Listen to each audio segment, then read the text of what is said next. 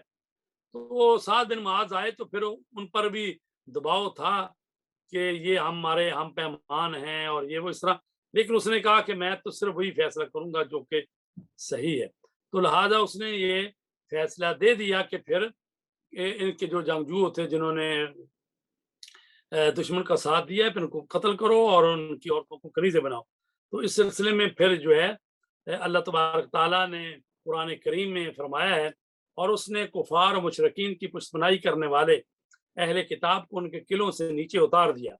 اور ان کے دلوں میں ایسا روب ڈال دیا کہ تم نے ان میں سے کچھ کو قتل کیا، کچھ کو قیدی بنا لیا، اور پھر تمہیں ان کی زمینوں اور ان کے گھروں اور ان کے اموال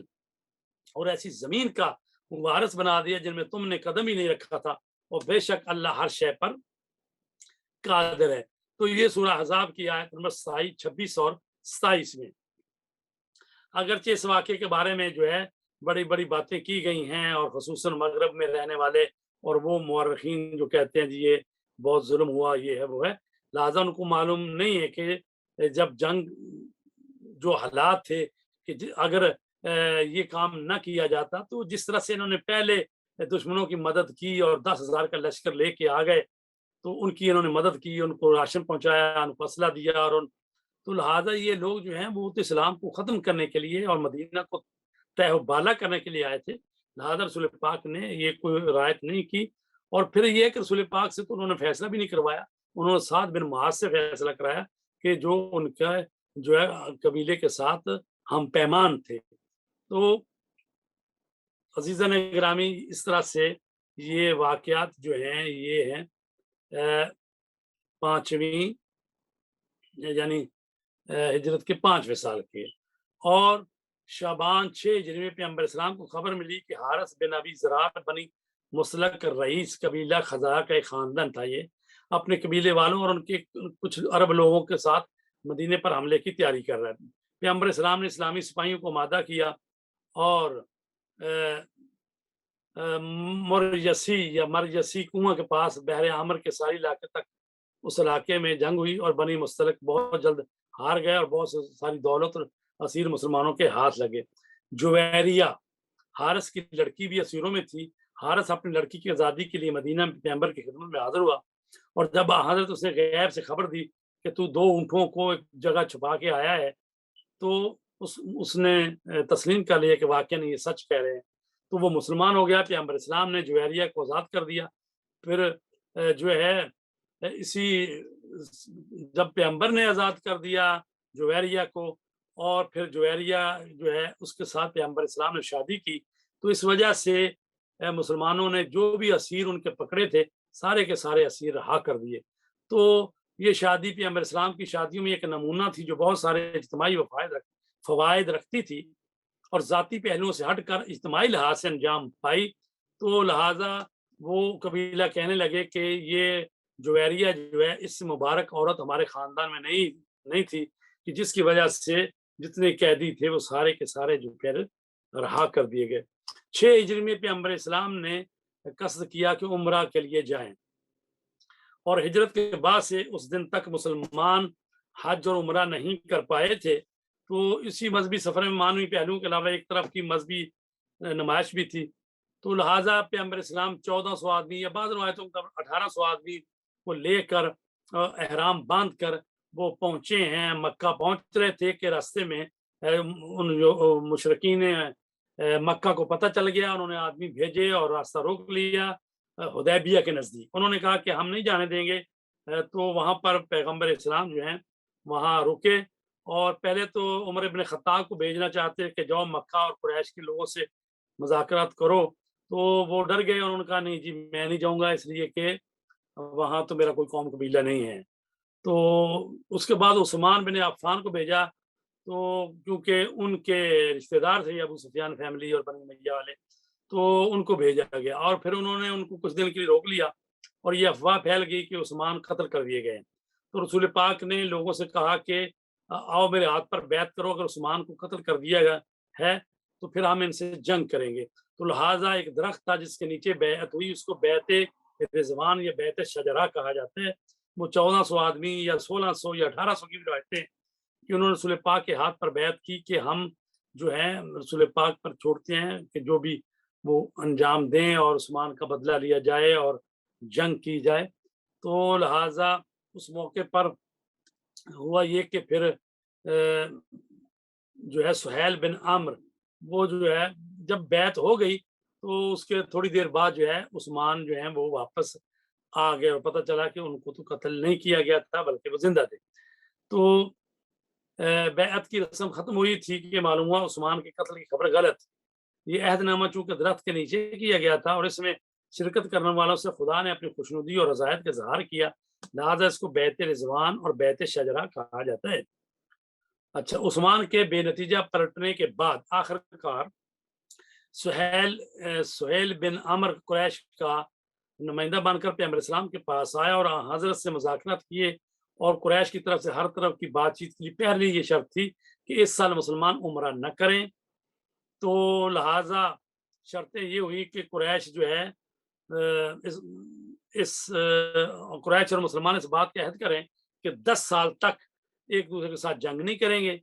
اور اجتماعی امن و امان برقرار رکھیں گے. 2، محمد اور تمام مسلمان اس سال مکہ میں داخل نہیں ہوں گے، آئندہ سال اسی موقع پر وہ آئیں گے اور مسلمانوں کے لیے 3 دن کے لیے مکہ خالی کر دیا جائے.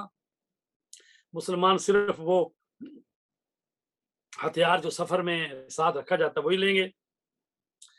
اور اگر قریش کا کوئی آدمی اپنی سرپرست کی اجازت کے بغیر محمد کے پاس چلا جائے تو اس کو مکہ واپس کیا جائے گا، اور اگر محمد کے ساتھیوں میں سے کوئی قریش کے پاس آ جائے تو قریش اس کو واپس نہیں کریں گے. اور یہ شرط بڑی تلخ تھی اور اسی کو دیکھ کر بعض صحابی جو ہیں وہ بھی تلملا اٹھے اور انہوں نے کہا کہ آج اتنا شک ہمیں ہو رہا ہے محمد کی نبوت پر، ہمیں کبھی شک نہیں ہوا تھا. تو بہرحال یہ ایک امتحان تھا.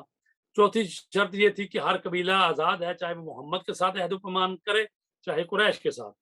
5ویں شرط تھی مسلمان اور قریش دونوں ایک دوسرے کے ساتھ خیانت نہیں کریں گے، ان کے دشمن کا ساتھ نہیں دیں گے اور دشمنی کا اظہار نہیں کریں گے. 6ٹھی شرط، مکہ میں اسلام کے پیروکار آزاد رہیں گے، کسی بھی شخص کو ایک خاص دین کی پیروی کی خاطر اذیت نہیں دی جائے گی. اصحاب محمد میں سے جو شخص حج یا عمرہ یا تجارت کے لیے مکہ آئے گا اس کی جان مال کی امن میں رہے گی، اور قریش میں سے جو شخص مصر یا شام کے جانے کے لیے مدینے کے راستے سے قریب سے جو سڑک گزرتی ہے گزرے گا اس کی جان و مال کی حفاظت رہے گی. تو لہذا پیغمبر اسلام نے حضرت علی سے کہا کہ اس کو لکھو، اور جب وہ لکھنے لگے تو بسم اللہ الرحمن الرحیم سے شروع کیا. تو اس پر اس نے اعتراض کیا، سہیل نے کہا کہ جی آپ صرف لکھیں بسمک اللہم، یعنی اللہم پہلے لکھا جاتا تھا، بسم اللہ الرحمن الرحیم نہیں مانتے. تو پیغمبر اسلام نے کہا کہ نہ لکھیں، اور اس کے بعد جب کہا کہ یہ معاہدہ ہو رہا ہے محمد رسول اللہ اور قریش والوں کے درمیان، اس نے کہا جی آپ یہ نہ لکھیں، آپ لکھیں محمد بن عبداللہ. تو لہٰذا جو ہے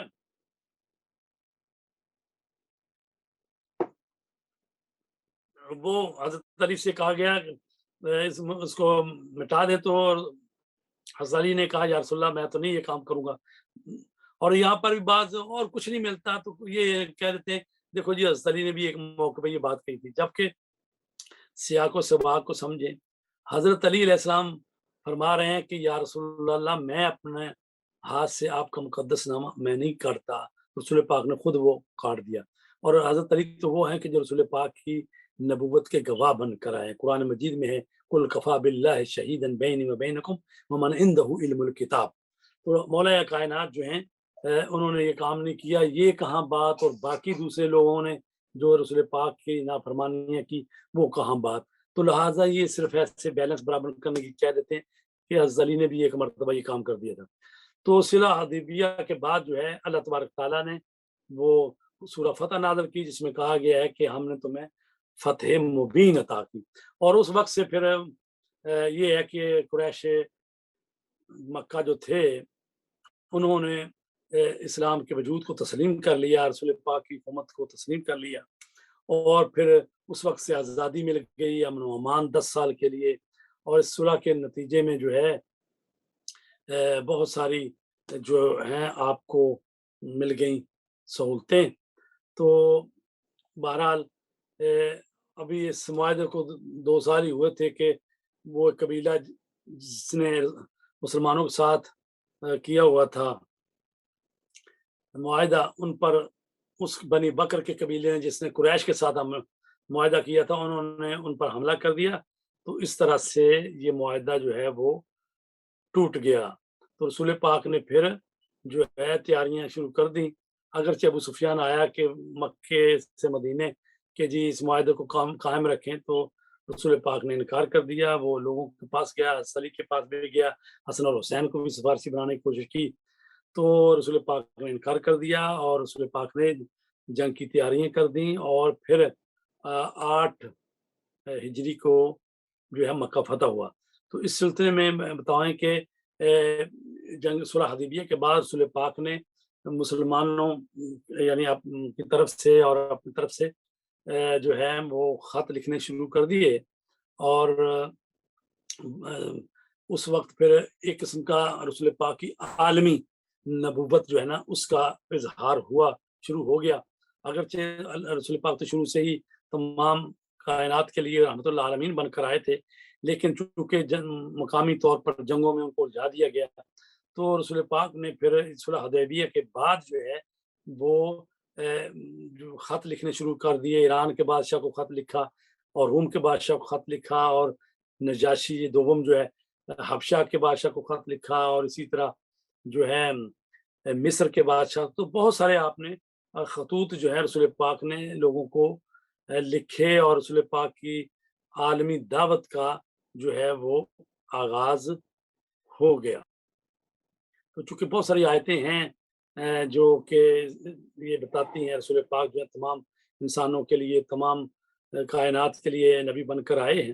تو لہٰذا اگر اس کی طرف جائیں تو پھر ہمارے پاس وقت نہیں ہے، اور یہ 10واں لیکچر ہے، 2 لیکچر اور ہے، اور ہم نے رسول پاک کی وفات تک ان میں کور کرنا ہے۔ تو عزیزان گرامی، ہمارے پاس ابھی جو ہے 10-12 منٹ ہیں، تو جنگ خیبر جو ہے اس پر بات کرتے ہیں۔ تو خیبر چند قلعوں کے مجموعے کا نام تھا، جہاں کے لوگوں کا مشغلہ کھیتی باڑی کرنا، مویشی پالنا تھا، اور وہ علاقہ چونکہ بہت ہی زرخیز تھا، لہٰذا اس کو حجاز کے غلے کا گودام کہا جاتا تھا۔ خیبر کی اقتصادی حالت بہت اچھی تھی، جس کا پتہ اسے غذا اور اسلحوں کے ذخیرے سے لگایا جا سکتا ہے، جو مسلمانوں کے ہاتھوں ان قلعوں کی فتح کے بعد سامنے آیا۔ یہ قلعے انتظامی اور نظامی اعتبار سے مستحکم اور مضبوط بنے ہوئے تھے، جن کے اندر موجود فوجیوں کی تعداد 10,000 تھی۔ اسی وجہ سے یہودی اپنے آپ کو سب سے طاقتور سمجھتے تھے، اور یہ تصور کرتے تھے کہ مسلمانوں کے اندر ان سے جنگ کرنے کی ہمت اور طاقت نہیں ہے۔ 6 ہجری میں سلام بن ابی العقیق جو بنی نذیر کا ایک سردار تھا، اور خیبر کی یہودیوں کی لیڈرشپ اس کے ہاتھ میں آ گئی۔ اس نے قبیلہ غطفان دوسرے مشترک قبیلوں کو جمع کر کے مسلمانوں کے خلاف جنگ کرنے کی خاطر بڑی فوج تیار کر لی۔ اس کی ان فتنہ انگیزیوں کی وجہ سے مسلمانوں کے ہاتھوں اس کے قتل ہو جانے کے بعد خیبریوں نے اس کی جگہ اسیر بن زارم کو اپنے سردار چن لیا۔ اس نے بھی اسلام دشمنی کی اور ان قبائل کو اسلام کے خلاف اکسایا۔ پیغمبر اکرم نے گزشتہ دشمنیوں اور جنگوں کی اور جھگڑوں کی مسالت کے ساتھ حل کرنے کے لیے عبداللہ بن رواح کی سرپرستی میں ایک وفد ان کے پاس بھیجا تاکہ اس کو راضی کرے۔ جب عبداللہ بن رواح اپنے کچھ یہودی ساتھیوں کے ساتھ ایک وفد کی صورت مدینہ کی طرف آ رہا تھا، تو راستے میں اپنے اس فیصلے سے وہ نادم ہوا، اور اس نے سوچا کہ عبداللہ کو قتل کر دے۔ چنانچہ طرفین کی اس جھڑپ میں وہ اور اس کے ساتھی مارے گئے۔ اس طرح پیغمبر اکرم کی مصالحت کی کوشش جو ہے کارگر نہ ہو سکی۔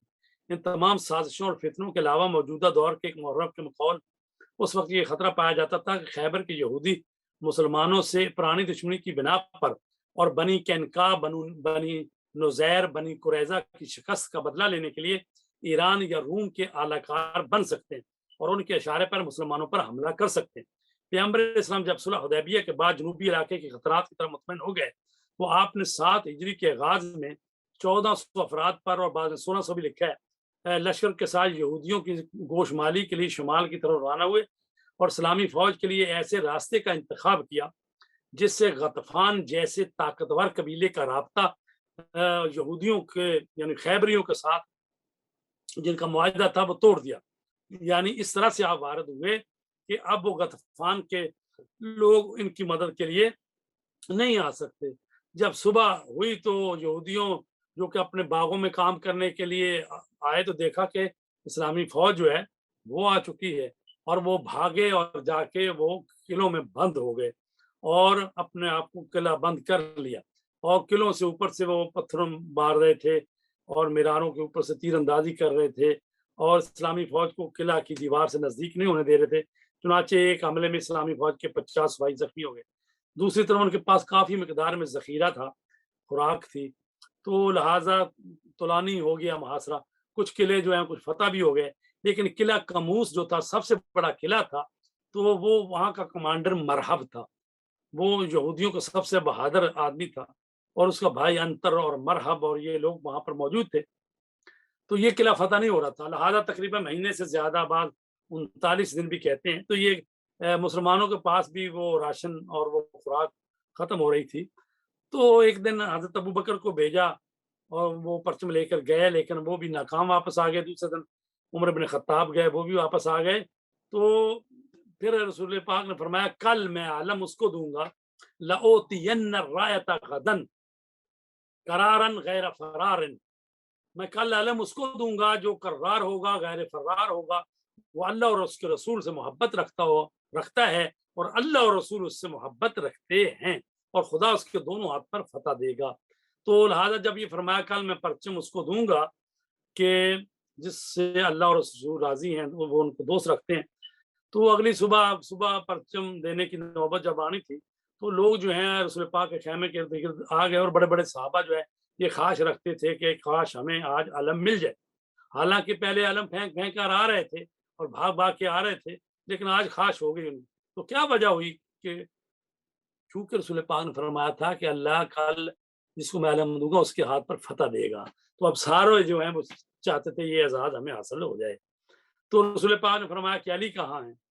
تو لوگوں نے کہا جی ان کی تو آنکھیں دکھ رہی ہیں۔ تو لہٰذا حضرت علی کو بلایا گیا، رسول پاک نے اپنے لعاب دہن حضرت علی کی آنکھوں پر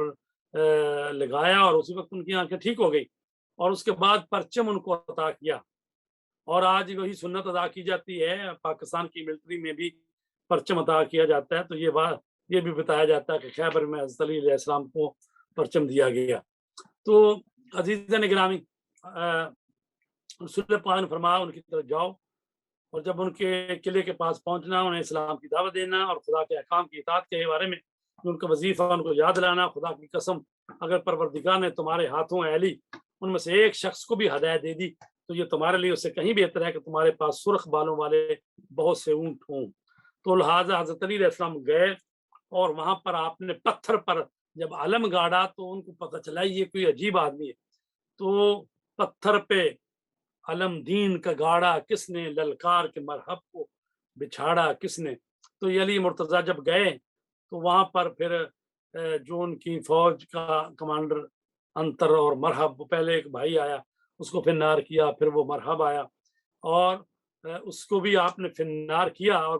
کافی لوگ ان کے جب مارے گئے تو وہ بھاگے، اور جب بھاگے ہیں تو حضرت علی نے ان کا پیچھا کیا جس طرح شیر شکار کا پیچھا کرتا ہے۔ تو حضرت علی نے وہ بے نظیر شجاعت کا مظاہرہ کیا، اور حضرت علی کی اس بہادری اور فداکاری کو اس انداز سے سراہا کہ اس دور کے ہر مسلمان بچے بچے کی زبان پر آپ کی بہادری کا کلمہ تھا، اور اس کی مدتوں بعد تک آئندہ نسلوں کو بھی یہ واقعہ معلوم تھا، اور اس دور کی تاریخ میں اسے اتنا عیاں اور روشن سمجھا جاتا تھا کہ یہ معاویہ نے آ کے حضرت علی پر سب و شتم کر کے، اور ایسی ایسی رسول پاک کے داماد اور چچا زاد بھائی اور خلیفہ اور ان پر یہ سب و شتم کیا۔ تو حضرت علی علیہ السلام کو اتنا اس نے ظلم کیا، لیکن اس کے باوجود جو ہے جب اس نے سعد ابن ابی وقاص سے کہا کہ تم علی پر کیوں نہیں سب و شتم کرتے، اس نے کہا میں ایسے ہی نہیں کرتا کہ خیبر کے دن جب علی کو پرچم ملا تو ہم سب کی یہ خواہش تھی ہمیں پرچم مل جائے۔ اور دوسری بات یہ ہے کہ مبائلہ میں حضرت علی کو لے کر رسول پاک گئے تھے اور پاکستان پاک گئے تھے، اور اتنی بڑی یہ فضیلت ہے۔ اور تیسری یہ تھی کہ جنگ تبوک کے موقع پر رسول پاک نے فرمایا یا علی انت منی بمنزلۃ ہارون من موسیٰ الا انہ لا نبی بعدی، تو لہٰذا یہ اتنے فضائل ہیں علی کے، میں ان کو کس طرح سے برا بھلا کہہ سکتا ہوں۔ تو آپ نے جب فرمایا کہ کل میں علم اس کو دوں گا کہ جو قرار ہوگا وہ بھاگے گا نہیں، تو عزیزان گرامی یہ علی مرتضیٰ تھے، جب گئے اور اس کو قتل کیا اور فوجی جو بھاگے اور انہوں نے قلعہ دروازہ بند کیا تو حضرت علی آگے بڑھے اور آپ نے دروازے کو اپنے ہاتھ سے پکڑا اور اس کو فضا میں پھینکا. تو کہا جاتا ہے کہ اس دروازے کو 40 یا 80 افراد مل کے اس کو اٹھاتے رہے, نہیں اٹھا سکے, اور کتنے لوگ مل کر اس دروازے کو بند کرتے تھے. لیکن مولا کائنات علیہ السلام نے اس دروازے کو اکھاڑا, اور جب آپ سے پوچھا گیا کہ آپ نے کیسے یہ اکھاڑا تو آپ نے فرمایا کہ یہ قوت جسمانیہ سے نہیں بلکہ قوت ربانیہ سے اس دروازے کو میں نے اکھاڑا ہے. تو آخر قلعہ فتح ہونے کے بعد خیبریوں نے اپنی شکست تسلیم کر لی اور ہتھیار ڈال دیے اور جنگ تمام ہو گئی. مورخین کے مطابق یہودیوں کے 93 آدمی مارے گئے اور شہداء اسلام کی تعداد 28 تھی, یعنی 28 مسلمان شہید ہوئے اور 93 یہودی جو ہیں وہ قلعہ خیبر میں ادھر مارے گئے. جب خیبر کے یہودیوں نے اپنی شکست تسلیم کر لی تو انہوں نے اس بات کو دلیل بنا کر کہ یہ لوگ اچھی کھیتی باڑی کرتے ہیں, بڑے ماہر ہیں زراعت میں, پیغمبر اسلام سے گزارش کی کہ وہ لوگ اس علاقہ میں رہیں, ہمیں باقی رہنے دیں, ہم کھیتی باڑی کریں گے. پیغمبر اسلام نے اس درخواست کو قبول کیا اس شرط کے ساتھ کہ وہ ہر سال اپنی کھیتی باڑی اور غلہ کی آمدنی کا آدھا حصہ حکومت اسلامی کو جزیہ کے طور پر ادا کریں گے, تو اور جب ہم چاہیں گے تو پھر تمہیں یہاں سے نکلنا ہوگا. اور یہ معاہدہ اسی طرح رہا یہاں تک کہ خلیفہ دوم عمر ابن خطاب کے دور میں جب ان یہودیوں نے دوبارہ سازشیں شروع کی تو شورش کرنا چاہی تو عمر ابن خطاب نے ان کو شام کی طرف یہودیوں کو اس خیبر کے قلعے سے اور یہاں سے ان کو جلا وطن کر دیا. تو اسی موقع پر جب یہ خیبر کے یہودی شکست کھا گئے تو ایک اور جگہ تھی فدق, اور وہاں کے جو یہودی تھے انہوں نے دیکھا کہ ہم بھی اسی طرح شکست کھا جائیں گے, اور انہوں نے اپنے آدمی بھیجے اور رسول پاک کے ساتھ معاہدہ کر لیا کہ ہمیں یہاں سے نہ نکالیں تو ہم یہ جو فدق کے جو باغات ہیں ان میں سے آدھے باغات آپ کو دیتے ہیں اور ہم سے صلح کر لیں. تو لہٰذا وہ اس کو آمدنی کو خالصہ کہتے ہیں, یعنی وہ رسول پاک کی خالص آمدنی, کیونکہ اس میں کسی مجاہد کے گھوڑے نہیں دوڑے نہ کسی کا خون بہا, تو لہٰذا پیغمبر اسلام کے پاس وہ زمینیں تھیں. آپ نے اور لوگوں کو بھی جو رسول پاک کے خالصہ ہوتا تھا, یعنی جو جس کا اختیار رسول پاک کو ہوتا تھا, وہ دوسرے صحابہ کو بھی دی. اور جب آیت آئی فاتح ذل قربہ حقہ, تو اس وقت یہ باغ فدق جو تھا وہ بی بی فاطمہ زہرا کو دے دیا گیا تھا. تو عزیزان گرامی, یہ ہے جنگ خیبر کا کچھ حصہ, اور انشاءاللہ اگلی دفعہ ہم 8 ہجری اور 9 ہجری کے واقعات اور ہو سکتا 10 ہجری تک مکمل کریں گے, اور آخری جو جلسہ ہوگا اس میں پھر رسول پاک صلی اللہ علیہ وسلم